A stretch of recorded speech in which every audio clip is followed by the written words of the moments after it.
So, what have we here? Well, we have our new Stage Source loudspeaker systems, and we have our StageScape digital mixer, which we believe is the fastest path to getting great live sound. And I'm going to tell you a little bit about it now, give you a brief overview. First, we have our hardware, so it's very small, compact, and loaded with DSP horsepower. The first thing you see is we have our I/O panel here, where we have 12 combi mic line inputs. These are auto-sensing, so they know whether it's a mic or a line input. We have 4 additional line inputs, 4 auxiliary monitor outputs, a left and right main output. We have also a stereo analog input here, headphones, foot switch. We have a connection to a USB hard drive, streaming to a PC, SD card. This blue cable here is connected to our proprietary Line 6 digital network system that we talked about in our Stage Source loudspeakers as well, and we'll talk about that in a bit. Now we have, so that's our I/O panel. We have our user interface here, very clean, really focusing on our 7-inch high-resolution touchscreen. So all the control, and most of the control is done on this touchscreen here. We have 5 buttons here which access the 5 main functions of the mixer. 12 rotary encoders here with RGB LEDs, so they're color-coded depending on what control we're controlling on the screen. We have a master level control here. We have a mute all, so it's a hard mute on the outputs here. Disconnect and a mute mic, so we can select what inputs we might want to mute here as well. So essentially, the best way to describe this is to start plugging things in.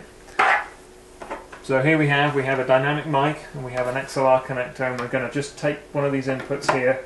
It's detected that there's a microphone, and right in the middle of my stage view I have a microphone, and it's recalled a digital signal processing chain of all the things that a virtual, if you like, a virtual channel strip with a preset for a dynamic microphone applied to that. So things like a high pass filter, nominal input trim, some EQ, maybe 7.5 kilohertz cut or something like that. So those have been applied to this. So all I need to do is sort of turn up that level, turn up the level of my main outputs, and I've got audio. I'm passing audio. In the traditional paradigm of mixing, then I'd get my mixer, all the faders would be 0, all the EQs would be center detented, all the level controls would be at 0, and I'd have to know where to start. Here, I've got a starting point straight away. So I've got a dynamic microphone here. The next thing I might want to do is say, okay, well, I'm a male vocalist. I'm going to change that nominal dynamic mic to a male lead preset. Okay, so we've got male lead. So I've changed the preset on that virtual channel strip. And then I'm going to just do something and personalize this. So there we go. Simon. That's me. Okay, so here I am, and I'm performing. So now we've personalized this. I'm performing, but somebody from the back of the room in the hall says, well, Simon, I can hear the audio, but you're not very clear. Can you make it clearer?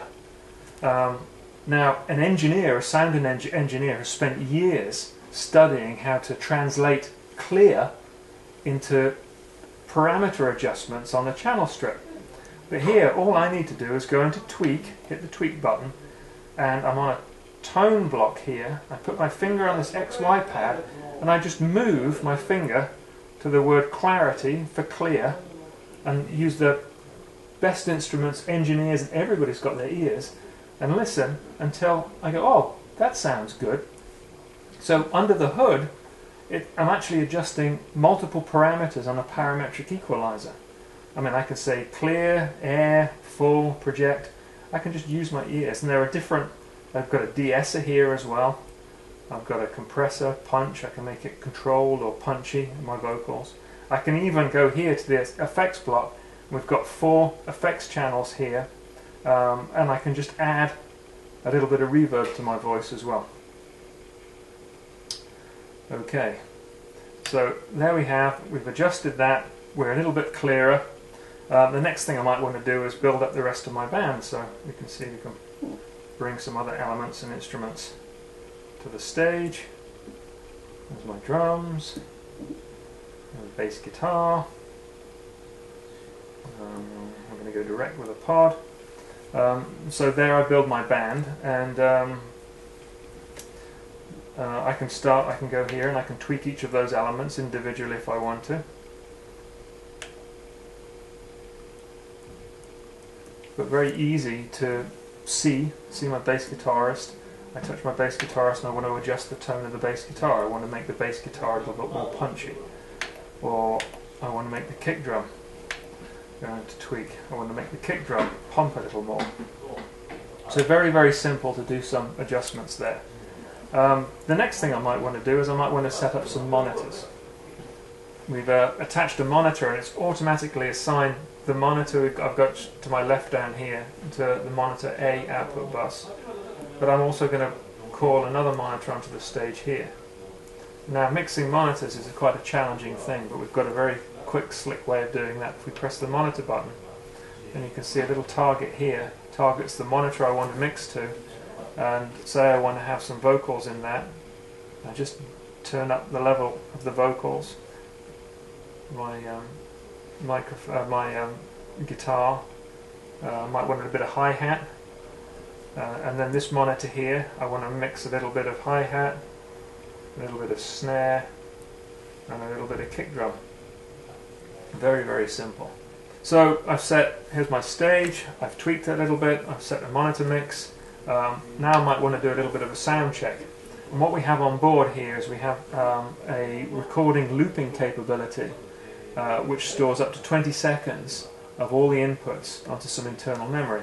So I could get my band to play, I could hit record, it's recording up to 20 seconds, they're playing a verse, I can stop, I can start replaying, and it will just loop that back, and the band can go off stage.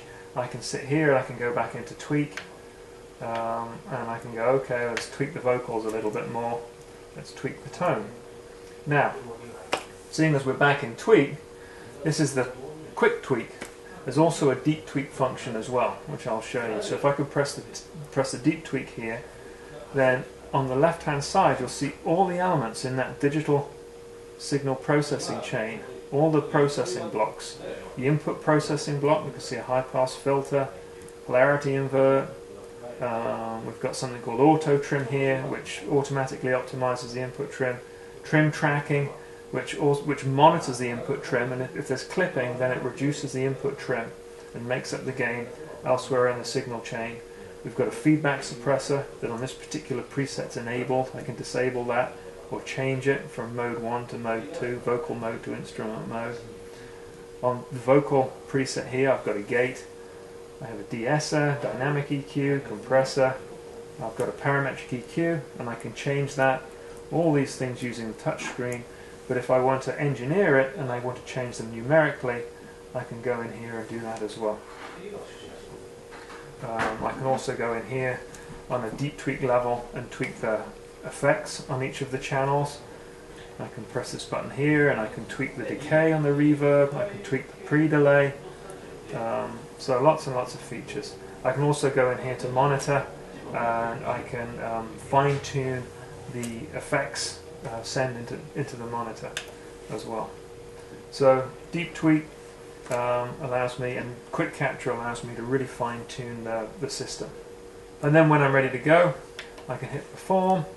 It locks everything down so I don't accidentally swipe the whole band off the stage, and I can adjust levels as the performance goes on. If I want to here go rapidly and I want to affect trim, I can change the pan, I can affect the trim, I can quickly set the different effects sends, and away we go. One other feature, we've got a recording feature here which enables me to record all 18 inputs, 18 of the audio inputs here to an SD card, stream it to an external DAW or a hard drive. It's 24-bit 48K WAV files for high quality recording without the need of an external computer. Very, very convenient. You don't have to bring any other gear if you want to do high quality recordings of your gigs. a lot of other features, a lot more depth, but I'm going to finish on this last one here. That one of the convenient elements that we've developed for this is that if you're mixing, typically your mixer is in a stage location, not an optimal position. So to be able to go out into the audience and hear what the audience is going to hear, we've developed an iPad app that's connected via Wi-Fi router here that replicates and duplicates what's happening on the stage. So if you can see that, I can move things around here, I can go into monitor mode, and I can change my my monitor sounds right standing in front of the monitor, and I can actually make my own monitor mixes in a location that makes total sense. And change overall level and apply all the functions that I can apply here, but remotely via the iPad. So that is just scratching the surface, but hopefully we've shown that extremely powerful machine here that very, very intuitive and easy to use and get great sound, but also with a feature set that is really, really deep and allows you to go in as a professional engineer and really be able to tweak the mix as well. So thank you for your time, thank you for listening. That's StageSource, StageScape, live sound from Line 6. Thanks.